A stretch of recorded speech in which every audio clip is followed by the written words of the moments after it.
Halo Ibu Nilu dan teman-teman sekalian. Kami dari kelompok 4 akan mempresentasikan teori belajar menurut Ausubel dan Iemes.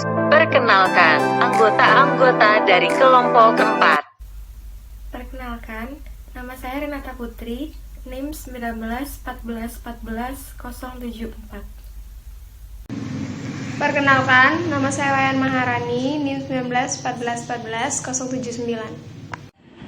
Perkenalkan, nama saya Salomo Bong Manalu dengan NIM 1914141098, Prodi Pendidikan Matematika. Halo, kenalin nama aku Christine Damayanti Berlumban Batu, NIM 1914141100. Selamat menyaksikan. David Ausubel adalah seorang ahli psikologi pendidikan yang terkenal dengan teori belajar bermakna atau meaningful. Ausubel membedakan antara belajar menerima dengan belajar menemukan. Pada belajar menerima, siswa hanya menerima materi kemudian menghafalkannya. Sedangkan pada belajar menemukan, konsep ditemukan langsung oleh siswa. Menurut Ausubel, pembelajaran bermakna merupakan suatu proses mengaitkan informasi baru pada konsep-konsep relevan yang terdapat dalam struktur kognitif seseorang. Ada 3 tipe belajar menurut Ausubel. Yang pertama, belajar dengan penemuan yang bermakna, yaitu mengaitkan pengetahuan yang telah dimilikinya dengan materi pelajaran yang dipelajari. Atau sebaliknya, siswa terlebih dahulu menemukan pengetahuannya dari apa yang ia pelajari, kemudian pengetahuan baru tersebut dikaitkan dengan pengetahuan yang sudah ada. Kedua, belajar dengan penemuan yang tidak bermakna, yaitu pelajaran yang dipelajari ditemukan sendiri oleh siswa tanpa mengaitkan pengetahuan yang telah ia miliki, kemudian dihafalkan. Dan yang ketiga, belajar menerima atau ekspositori yang bermakna, yaitu materi pelajaran yang telah tersusun secara logis disampaikan kepada siswa sampai bentuk akhir, kemudian pengetahuan yang baru ia peroleh itu dikaitkan dengan pengetahuan lain yang telah ia miliki. Selanjutnya, langkah-langkah belajar bermakna. Yang pertama, menentukan tujuan pembelajaran. Yang kedua, melakukan identifikasi karakteristik siswa berupa kemampuan awal, motivasi, gaya belajar, atau sebagainya. Yang ketiga, memilih materi pembelajaran sesuai dengan karakteristik siswa dan mengaturnya dalam bentuk konsep-konsep inti. Yang keempat, menentukan topik-topik dan menampilkannya dalam bentuk advanced organizer yang akan dipelajari siswa. Yang kelima, mempelajari konsep-konsep inti tersebut dan menerapkannya dalam bentuk nyata atau konkret. Yang keenam, melakukan penilaian proses dan hasil belajar siswa. Kebaikan belajar bermakna. Yang pertama, informasi yang dipelajari secara bermakna lebih lama diingat. Yang kedua, informasi baru yang telah dikaitkan dengan konsep-konsep relevan sebelumnya dapat meningkatkan konsep yang telah dikuasai sebelumnya, sehingga memudahkan proses belajar mengajar berikutnya untuk memberikan pelajaran yang mirip.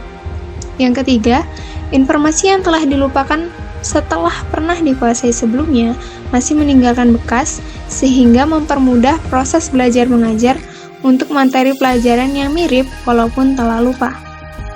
Oke, baik, saya akan menjelaskan tentang teori belajar menurut Dienes.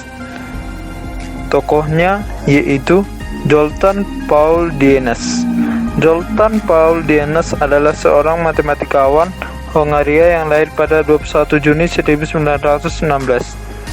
Teori belajar Dienes menekankan pada tahapan permainan yang berarti pembelajaran yang diarahkan pada proses melibatkan anak didik dalam belajar. Teori belajar Dienes ini sangat terkait dengan konsep pembelajaran dengan pendekatan PAKEM atau pembelajaran aktif, kreatif, efektif, dan menyenangkan. Konsep PAKEM yaitu pembelajaran aktif, kreatif, efektif, dan menyenangkan. Pembelajaran matematika sekolah dasar secara garis besar PAKEM menggambarkan kondisi-kondisi sebagai berikut. Yang A, Guru menggunakan berbagai stimulus atau motivasi dan alat peraga, termasuk lingkungan sebagai sumber belajar agar pengajaran lebih menarik, menyenangkan, dan relevan bagi peserta didik. Yang B, guru mengatur kelas untuk memajang buku-buku dan materi-materi yang menarik dan membuat pojok bacaan. Yang C, guru menggunakan cara belajar yang lebih kooperatif dan interaktif, termasuk belajar kelompok. Yang selanjutnya adalah tahapan belajar menurut Dines. Yang pertama yaitu permainan bebas atau free play. Nah, pada tahapan ini merupakan tahapan belajar konsep yang aktivitasnya tidak berstruktur dan tidak diarahkan. Pada tahapan ini, anak hanya diajak untuk bermain dengan kebebasan untuk mengatur suatu benda atau lain sebagainya. Tahapan yang kedua adalah permainan yang menggunakan aturan. Pada tahap ini, anak-anak sudah mulai mengamati pola-pola yang ada pada game di tahap pertama tadi. Selanjutnya, tahapan yang ketiga, permainan kesamaan sifat. Pada tahapan ini, siswa mulai diarahkan dalam kegiatan menemukan sifat-sifat kesamaan dalam permainan yang sedang diikuti. Tahapan yang keempat adalah permainan representasi. Di tahap ini, siswa diarahkan untuk mengambil sifat dari beberapa situasi yang mengarah pada konsep matematika, yaitu bersifat abstrak dan dengan struktur-struktur dari games yang ada pada tahapan yang pertama. Tahapan yang kelima adalah permainan dengan simbolisasi. Nah, pada tahap ini, siswa sudah mampu merumuskan dalam simbol matematika. Dan yang keenam adalah tahap formalisasi. Nah, pada tahap ini, siswa telah mampu merumuskan sifat-sifat baru dari tahap yang sebelumnya. Yang pertama ada prinsip constructivity. Ini berarti pelajar harus mengambil bagian sebelumnya agar analisis dapat berfungsi secara efektif. Pelajar haruslah memahami konsep yang sebelumnya agar memahaminya dengan analisa yang logik.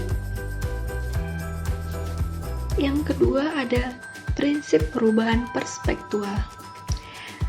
Berarti bahwa untuk mencapai suatu abstraksi yang efektif dari struktur matematika haruslah diakomodasikan sebanyak mungkin dalam situasi-situasi yang berbeda untuk struktur atau konsep yang sama. Yang ketiga, ada prinsip dinamik.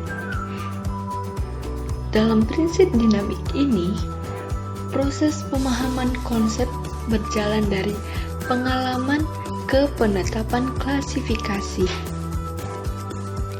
Yang keempat, ada prinsip variabilitas matematika.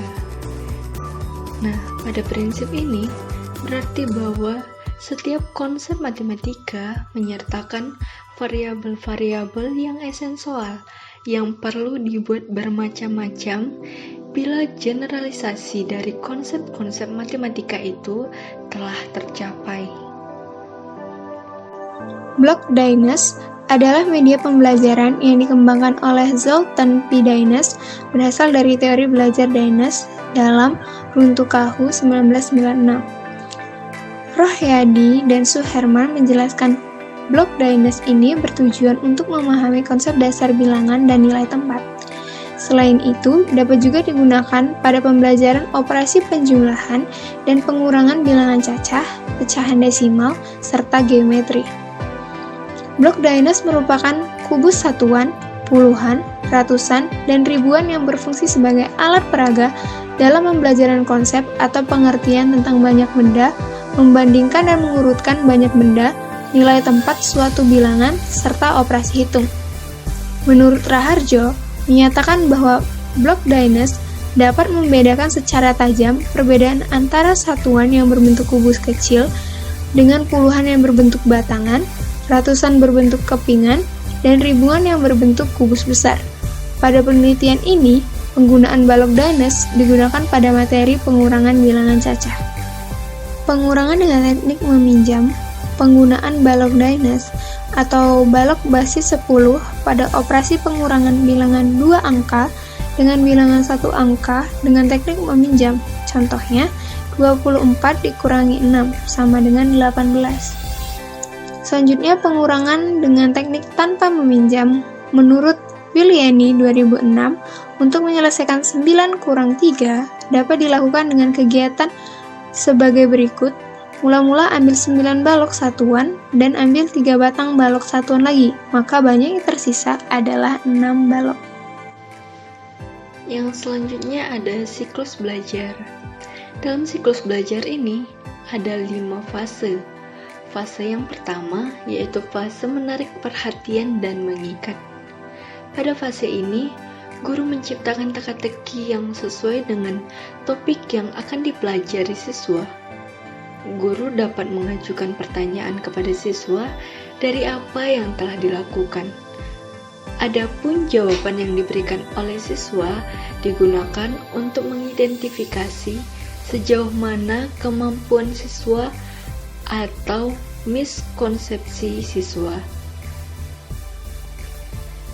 Fase yang kedua adalah fase eksplorasi. Fase ini merupakan kesempatan bagi siswa untuk menguji hipotesis atau prediksi mereka, mendiskusikan dengan teman sekelompoknya, dan kemudian menetapkan keputusan. Dan siklus belajar yang ketiga yaitu fase menjelaskan. Nah, pada fase ini, guru mendorong siswa untuk menjelaskan konsep dengan kalimat mereka sendiri. Yang keempat ada fase perpanjangan.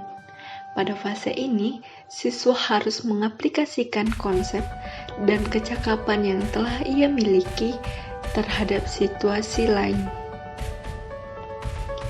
Dan yang kelima ada fase evaluasi. Pada fase ini, evaluasi dilakukan selama pembelajaran berlangsung. Guru bertugas untuk mengobservasi pengetahuan dan kecakapan siswa dalam mengaplikasikan konsep dan perubahan berpikir siswa. Terima kasih, jaga kesehatan selalu ya. Salam dari kami kelompok 4.